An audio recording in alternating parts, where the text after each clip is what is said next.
to believe and to be convinced in the power of Allah subhanahu wa ta'ala is also what makes a mu'minah different from others.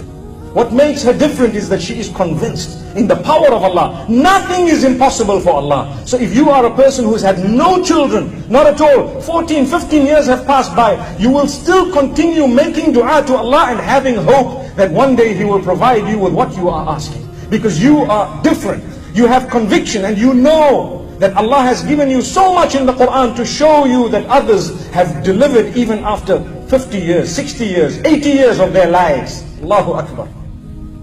Allahu Akbar. So a believing female is convinced as to the qudra and the power of Allah subhanahu wa ta'ala. I believe firmly, and the men as well, obviously this is a believer. We believe firmly that Allah subhanahu wa ta'ala can do anything.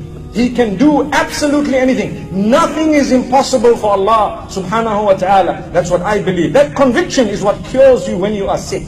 Do you know that? That conviction is what cures you when you are sick. And that conviction is what provides for you when you don't have. You are convinced because that is the power of Allah that comes in. And it is Allah who is the provider. Ultimately, it is always Allah who does that for us.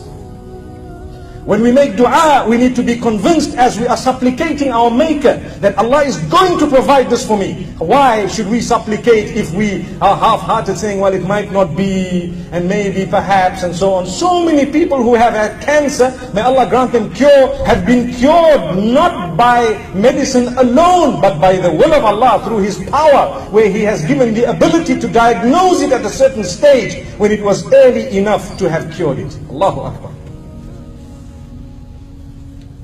And I can tell you something else. Sometimes we are affected by that disease, and yet through our dua, Allah cures it for us before we ever went for diagnosis. So we don't even know. Only the day we die and we meet Allah, we might know one day you were sick, but you had such a detrimental disease. Through your dua, we cured you before you even went to the doctor to get it checked and to diagnose it. Allahu Akbar. My mothers and sisters, I pause here for a moment and I divert slightly to say, remember one thing, when you are sick and ill, it is your duty, incumbent upon you, to seek medication. It is your duty. Do not rely only on dua. Dua is a part of it. The conviction in the power of Allah is definitely holistic, without a joke. But at the same time, when Allah has given you ability and capability and capacity to go out and seek medication, you must do that. You must go out. You must test yourself. You must check yourself. You must diagnose as part of your duty unto Allah. He has given you an amana, which is the body of yours. This body does not belong to you. It belongs to Allah. You need to look after it. If someone gave you a car to look after whilst they were out of the country, and you happen to damage it, wouldn't you go and repair it?